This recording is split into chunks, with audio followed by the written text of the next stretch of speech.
Anyway, I wanted to make a couple of introductions that I forgot to make before our next presenter. We wanted to thank Josh Carey in the back from the Connecticut Community Foundation.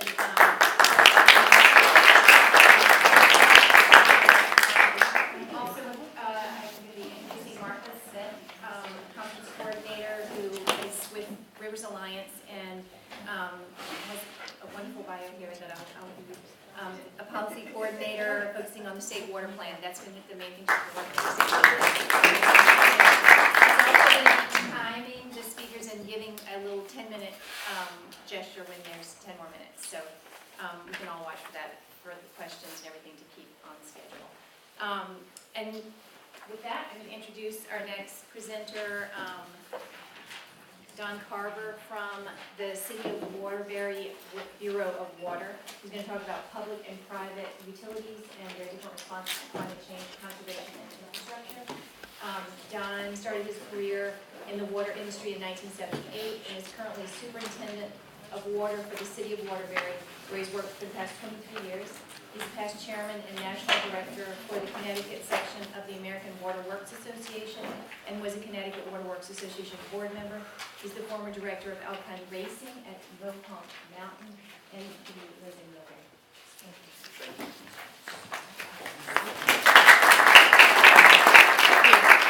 Well, thank you and good morning. It's a pleasure to be with you all today. It's a tough act to follow. Dan had a lot of good information and something I think we all learned, so kudos to Dan.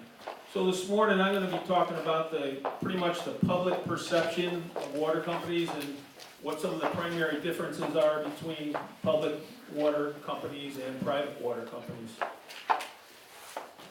So just to give you a little background on Waterbury itself, it was formed, the Board of Water Commissioners was formed in 1867. I wasn't around then, but sometimes it feels like it. And then they went along and started the East Mountain Reservoir, the Cook Street and Prospect Reservoirs back in 1881. That was followed up by a pretty severe drought, and at that time they also realized that the city was growing by leaps and bounds, and they needed to find new sources of water, and that's when they actually started to look north, and eventually ended up in Litchfield County securing property up in that area. They did look to the surrounding towns such as Woolgate and Middlebury and Watertown, but there was no areas around there that had sufficient supplies of water where they can actually construct a dam and a reservoir.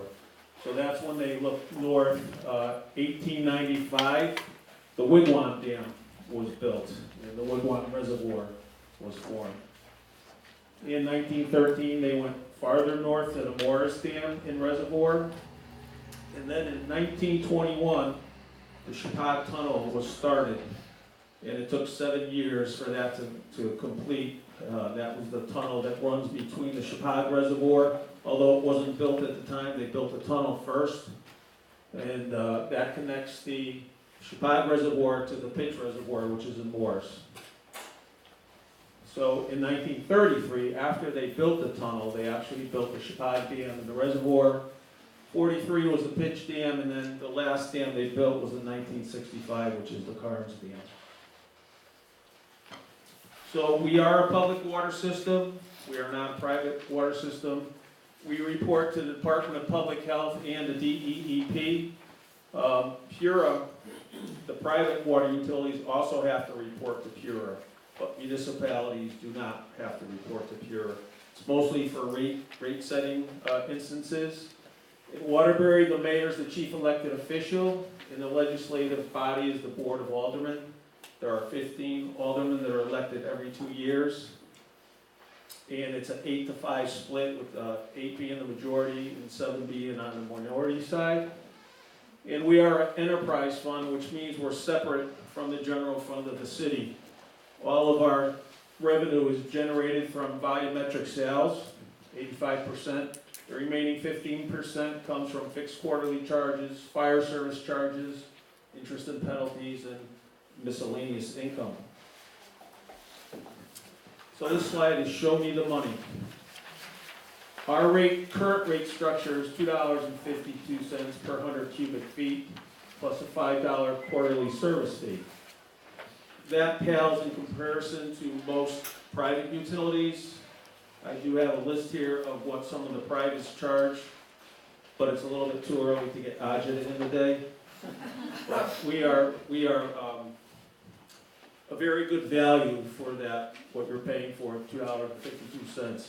The CCF 100 cubic feet equates to 748 gallons.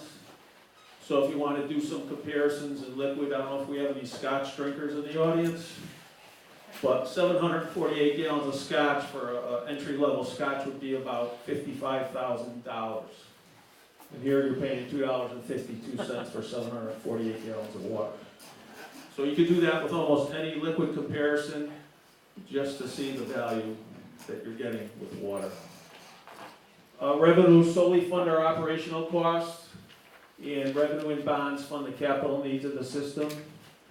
There is no WICA charge for public utilities, currently only privates. The WICA is an acronym for Water Infrastructure and Conservation Adjustment. We are hoping someday down the road to be able to apply that as well, but right now we don't have any mechanism for that. That's an additional charge for those that are private water company customers. You'll see on your quarterly bill or monthly bill, however you receive that there is a line item for a WICA charge. We have had modest rate increases over the last 5 years. The Board of Aldermen has to approve those. And again, CURA approves the private water company rates through rate cases. In our case, if we want to increase the rate, we have to get buy-in from our politicians, the mayor's office, the Board of Aldermen, and also the public. So we have an uphill road ahead, like most utilities in the Northeast. Our infrastructure needs investment in order to ensure long-term sustainability. It's not a new system, as you can see from the previous slide. It's an old system. It needs attention. We're constantly attending to it. We have to prioritize what the capital investments that we're making. We currently have several large capital projects going on. The Chapad Dam, we just hired a consultant. They're doing the design work as we speak. It's basically resurfacing the spalling of the concrete spillway and doing some work to the gatehouses and the infrastructure there. We're installing new pump station generators in our pump stations. We are rehabbing our water storage tanks, and we're constantly cleaning and lining the water mains in the city. So our prior peak average day was around 22 million gallons a day. And back in the 1900s, the brass industry was the driving force in the city. It was at one time known as the brass capital of the world, and the brass company is essentially what grew the water system and the need for water. However, the current average day demand is around 15.4 million gallons a day. And that decline from the 15.4 from the 22 is due part to loss of industry. You know, the brass industries went out. A lot of the other industry had moved out. And also the popularity of water-saving devices now. I mean, every time you go into a store, they pass a law on energy savings and water saving. Everything is low flow and water efficiency. We do participate with EPA's Watersense program, because it does make sense. We did a large retrofit program in the city where we handed out kits to homeowners. I think it was around 17,000 that we handed out. And it was low flow shower heads, low flow aerators, toilet dams, things like that. And it proved successful, and a lot of the folks enjoyed getting that and saving some water. We have seen recent trends in the 0.3 to 0.4 per year reduction in volumetric sales. However, the last couple of years it's leveled off. We have had some new businesses move in. Some water users, not on a large scale, but they use more water than our residents use on a daily basis. And a lot of you folks in the room are probably familiar with the Chapad River Flow Management Plan. And the Shanghai River lawsuit that happened, it was about 10 years ago now, I think. And 2000. so, more than that. And as a result of that, it did go to, it was heard in the courts, Superior Court, and that judge came down with a ruling, and the city at the time didn't agree with it, so they appealed to the Supreme Court. Supreme Court heard the argument and unanimously overturned the trial court's decision based on a lot of legal factors, a lot more than I could get into detail today. But as a result of that, we came up with an agreement. The Superior Court or Supreme Court said, either go back, have the trial court rehear the case, or come to an agreement. And I think both sides at the time didn't want to spend the time or the money to do so. So they did come up, after a lot of negotiations, a lot of back and forth, with a flow management plan. And I believe it's been successful through the years. We do release over 2 billion gallons a year to the Shanghai River. And there's new operating rules that we have to follow. And so the Shanghai River Association hires a consultant every few years to review our data and scrub the data to ensure that we're complying with the plan. And thankfully, we've been in 100% compliance with the plan since its inception. And I think both sides are happy with the way it's been working. And I can say from our point of view, on the water utility side of view, we're operating a lot more efficiently as a result of the plan. We're operating on capture storage ratio rules, and I think it's better all around for everybody. So the operational costs, like all utilities, are going up about 3% per year. I think the latest CPIU for the Northeast that was out on April 30th was 2% for goods and services, and then you add in healthcare costs and pension and benefits, and you see even greater increases in that. So again, with private utilities, public utilities, we share some of the same concerns, and one of them is climate change and what is happening. Look at Tuesday night. They're talking about four tornadoes in the state. There was havoc all around the state. It was incredible. And the duration of storms and the frequency and the severity of storms are definitely changing. But other than that, we haven't really seen anything in the area lately, have we? Other than a couple of years ago. This is the fall of 2016. This is from the Waterbury Republican newspaper. That's actually the Shanghai Dam. And you can see this is actually some of the concrete spalling that we're going to be repairing. But this was quite the drought we experienced. All the utilities, public and private, experienced this in one way or another. Some extremes with the water levels that we were seeing. This was one of the lowest we had seen in Waterbury in recent history. So what we did, we talked with the state, what can we do? And the state said we could issue a water emergency. And by doing so, we could reduce the flow to the Shanghai River from, at that time, it was 6 million gallons a day because it was in October, to 1.5. And that would only be for 10 days because November 1st, the flow could go back to 1.5. But by doing so, there was also some things that we had to comply with that were mandated by the state. We had to hire a consultant to help us find additional sources. Although we already knew we were very limited on what we can do, where we could go for water, we did hire a consultant, only to learn that the surrounding water companies didn't have the supply needed to supply the residents of Waterbury. So it continued into November, into early December. We did see some rain. And then in January, the rains did come. And then again, we're talking about climate change. Typically, we're seeing snow. We used to talk about the January thaw. This is more than a January thaw that we're seeing. The trends now, we're seeing these extended periods of time where the temperature has increased. And luckily for us, at this time, the rain increased as well. So the rains came, we filled back up. We were by the end of the spring in the 90% capacity for total capacity for all our reservoirs. So we're very thankful for that. So in Waterbury and municipalities, it really is a balancing act. We are competing internally with property taxes, car taxes, sewer user fees, capital recovery charges, and other city services. Privates don't have the same internal competition.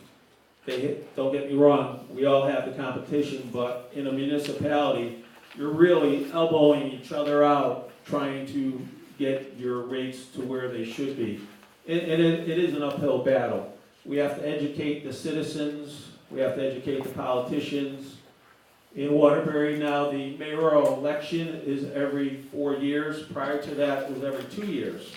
So now with a 4-year term, it's a little more stable.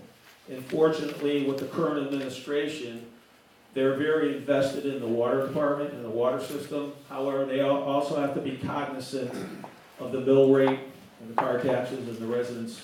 So it's a balancing act, trying to produce potable water on a limited budget and prioritize all the capital needs as well.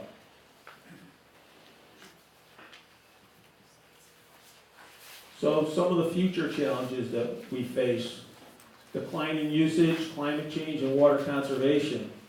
We subscribe to a weather service called WeatherWorks, and yesterday they just came out with their 2018 summer forecast. And what they're saying is June and July we'll see above average precipitation and above average temperatures. And then in August, they're saying below average precipitation and above average temperatures. So we all in the water industry, we're always keeping our eye on the forecast, whether it be snow, rain, major events that like we just had Tuesday night, we have to be prepared in advance. We do have an emergency contingency plan that we have to pull out. It doesn't sit on the shelf full of dust. That we're constantly looking at it and updating it and implementing it when needed. So we have to be flexible and adaptable. Again, I mentioned the WICA, the water infrastructure, conservation adjustment. Hopefully that's something that we will see in the future. It'll just help us ensure that the rates that we're charging to our customers are earmarked specifically for capital projects and conservation things that we have to take care of. So in the interim, we're investigating adjusting the fixed quarterly service fee, and there's 2 good reasons why. Because the vast majority of our costs of operation are fixed, whether we produce 1,000 gallons or 1,000,000 gallons. Also, fixed charges are not subject to adverse revenue impacts from reduced demand. There's other options that we can consider, a hybrid approach, I'll call it, that we reduce the CCF charge and increase the quarterly service fee charge. And we're also looking at what are other utilities doing and what are other utilities in the state charging. Although we are different from private water companies, we're very much the same. You know, we have the same goals, we have the same challenges, it's just on a different scale. And as Ben Franklin would say, or said, when the well runs dry, we know the value of water. And it's so true. So I'd be happy to take any questions, comments. Yes, sir. How many acres of land do you manage out, and then what's the percentage outside the city of Waterbury? The city owns 7,000 acres of land up in Litchfield County. There's actually 2 separate and distinct watersheds. There's the Wigwam, or the west branch of the Wigwam, and then there's the Chicago watershed. So there's 3,000 acres of land around the Wigwam watershed and 4,000 acres of land up around the Chicago watershed. Yes, Lon? Hey Don, I think the folks in the room would appreciate hearing a little bit more about the water conservation comment you just made in terms of what the privates can do and what you can't do. So I don't know if maybe you want to spend a little bit more time in terms of that, and maybe Dan and Peter might want to jump in. Sure, I can speak for the publics, and Dan and Peter probably better on the WICA charges. The water infrastructure and conservation adjustment is something that we would like to see, but legislation would be needed in order to enact that. And on the private side, I believe they have to send a report to the state highlighting all the infrastructure improvements and conservation efforts that they're making. And Dan, you can elaborate on that if you like. So, I guess conservation rates and WICA are all kind of a little bit different on the regulated side. So WICA primarily is a function for most water companies is for water main replacement. So when you think about non-revenue water that you're not consuming that's being lost from leaky pipes, older mains, most private water companies, like ourselves, are actually using it, that mechanism to replacing water main quicker. On the conservation side, right now we don't really, we've talked to Pura, and Gail's here, but in terms of trying to get money set aside in that program and how that looks relative to conservation is still a little bit fuzzy for us. But we're going to work on that continuously. We do conservation. We did a conservation study. I think a lot of the privates do to figure that out. We have irrigation restriction schedules going on as a conservation measure. That's not a drought measure. The last piece on rates, which is a big difference, is we have an adjustment point. So we basically come in as a regulated utility and say, we think we're going to sell this much water. Right? And our rates get based on that, and it's based on some history. If we sell more water than that, that means we over-earned and we give that additional income back to the customers. If we sell less water than that, then there's a surcharge that goes out. So the benefit of that is I'm protected, right? Where I'm in a typical municipality, which I worked with municipalities for 20 years, don't have that protection. They're trying to figure out if they have a bad summer. If it's a wet summer, most municipalities are going to go under on their budget, right? Because everyone's not going to use water as much as they would. So as an aquarium, having that rate structure allows us to say, well, it doesn't matter. We would prefer to use less water over time because it saves our supply, right? And it doesn't impact our financial, which is important.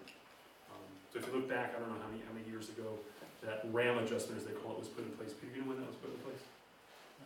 He doesn't know. 5 years. He says 5 years. Whatever that was. There's a big, huge shift. So really, it allows us to do conservation and encourage it.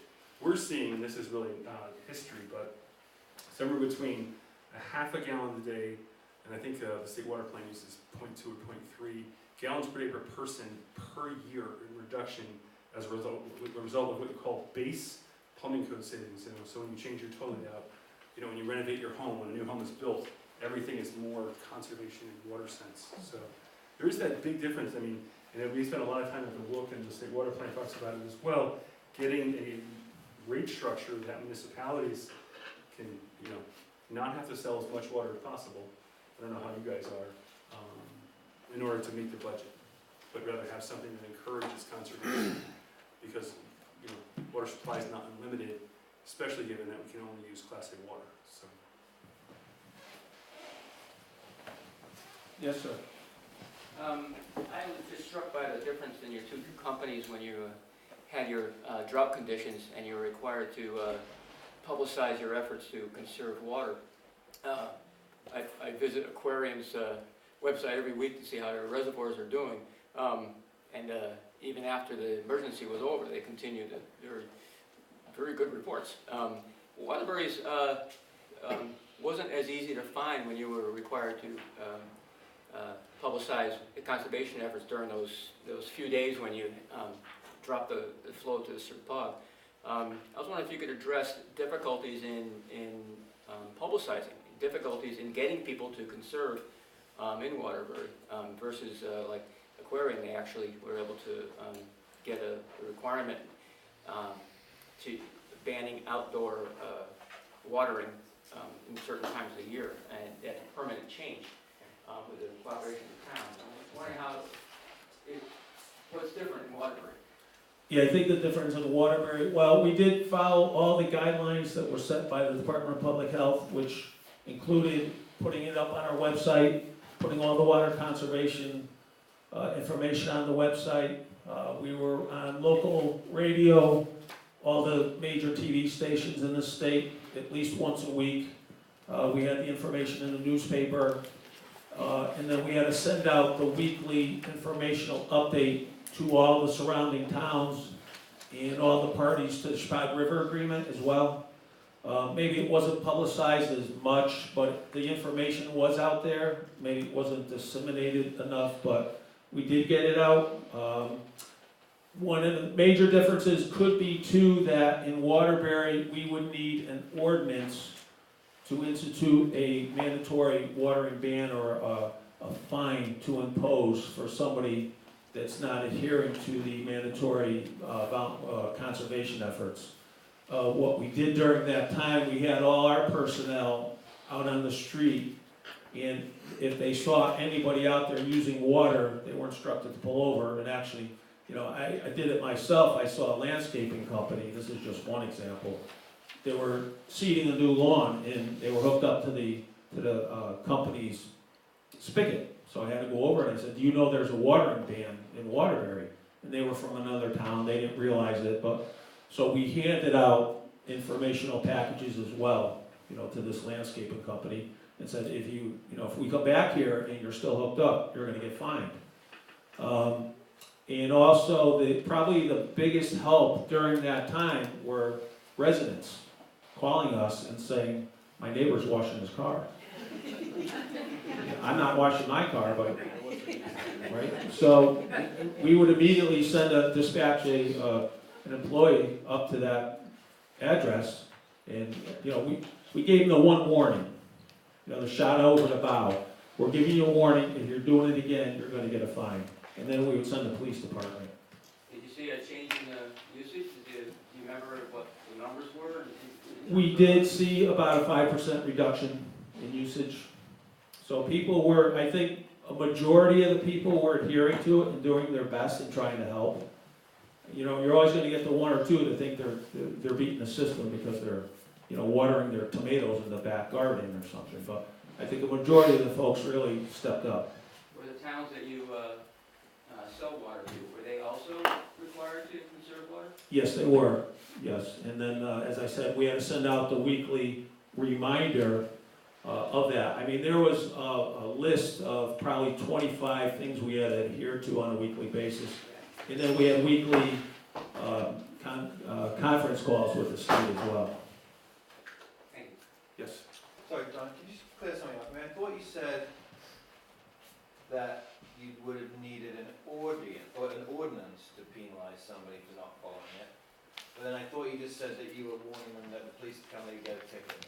Yes, the language, to make it legal, the language had to be in an ordinance, but there is language in the Public Works Code that says you can fine somebody for a specific theft of water, so to speak. So the police could go out and, under the law, give somebody a fine for use of that water. Were they highly motivated to do that? I'm guessing not really. Well, I think they were chasing other bad guys at the time, but and not focusing so much on the water theft, as we call it, for use. Yes? How much of your water usage goes to Waterbury as a percent of your total usage, and how much of it goes to, or is sold to towns outside as a percentage? Good question. I would say probably about 95% of the water goes to Waterbury residents, and very little goes outside. We do have interconnections with the town of Woolkit, but only serves a small section of the town. Also interconnections with the town of Middlebury via Connecticut Water Company.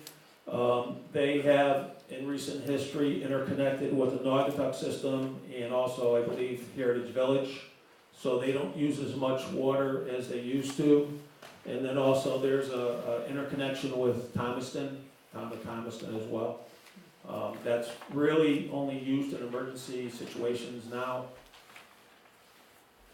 Yes? For conservation, do you have any rain garden programs?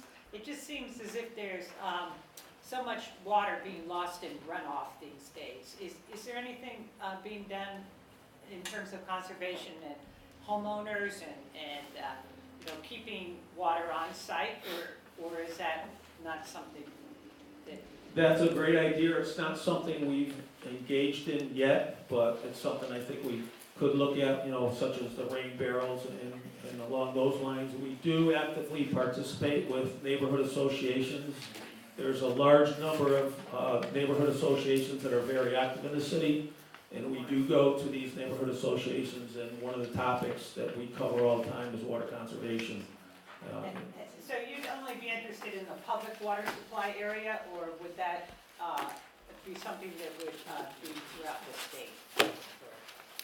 I think throughout the state, I think that's, should be a topic that's addressed throughout the state. I think it's very important and well worth the effort. Yes? This may be a basic question, but Dan referred to Aquarian as regulated, and I just wondered what are the regulations that you don't have, that he does have? Could you repeat that question? I have a related question also. What's the difference between regulated for privates and regulated for municipalities? Well, on our side, the regulation really comes with water quality. It comes with the supply, our reservoir capacities. Also comes with our dam inspections. The dams fall under DEEP. The water quality falls under DPH, Department of Public Health. And then, Dan, if you want to move on. Yeah, so we have those same regulations. It really comes down to how you're setting your rates. So I don't know if you have to go, you have a board of selectmen, or a water commission, but a lot of municipalities have either a water and sewer commission, a water board, and that's how rates are set. We go to the Public Utility Rate Authority, and that's how our rates are set through a very lengthy process and review. So I think that's the fundamental difference from a rates perspective. And when it comes down to rates too, for our own utility, the last time I mentioned we had a rate increase, we actually had we didn't have to, we hired a consultant to come in and actually look at our operation and also look at our rates. And they provided a report to our legislative body, which is the Board of Aldermen, which subsequently approved rates, although they weren't what was proposed by the consultant. They were probably 50% of that, but still, you know, something was better than nothing at the time. So, yes, on the question of whether the public utilities can use the conservation rates that the private utilities use, which is like a decoupling of the volume you sell from the rate. The question is who, I think, approves that base rate. And one of the problems has been that some municipalities, they definitely don't want to have to go to Pura for approval. So that seems to be a barrier to getting an idea that is quite useful. There may be other ways of working it. It's not particularly addressed in the state water plan, but Laurie Matthew with DPH said recently at a Western look, I think, oh yeah, we really meant to deal with that. So I think going forward, if the public utilities, we really ought to work out a way where they can have a sustainable base revenue rate with, you know, some protections for customers. I think it's doable, Don. Just one little fence to jump over, or maybe two. It's a small hurdle, but I think we could get there, you know, eventually. The conversation has started, which is a good thing. So I think it's going to go forward as we move forward. And what percentage of Connecticut's water is municipal, private, not? That's a great question. I don't know that, but I could certainly, I'm sure I could find it out. But like roughly, I have no idea. Yeah, I don't know. I don't know. I mean, there are a lot of municipalities, but there's also a lot of private water companies, and you know, we saw all the other different types, thousands. Yes? Does the city water company have any different kind of authority in protecting the water quality in the watershed versus a private company? I'm thinking specifically of a Tyler Lake wanted to spray herbicide on there, get rid of their weeds. That is, which flows into Woodridge Lake, which flows into your reservoir. So, Correct, yes. We both fall under DEEP for pesticide application, herbicide application. So whoever would want to apply that has to apply for a permit from DEEP. And DEEP, and the company also has to notify the water company that they are seeking an application to apply. But yes, Woodridge Lake, Tyler Lake, Woodridge Lake, over the years, there's been a lot of back and forth on what they can and cannot apply to control their, I believe the main issue is Eurasian milfoil up there. And over the years, there's really two factions. There's the pro and the con for what they want to apply up there. And we have to rely on the state. We can make comment, but we don't have the authority. The state is the one that has the authority to either grant or deny the application permit.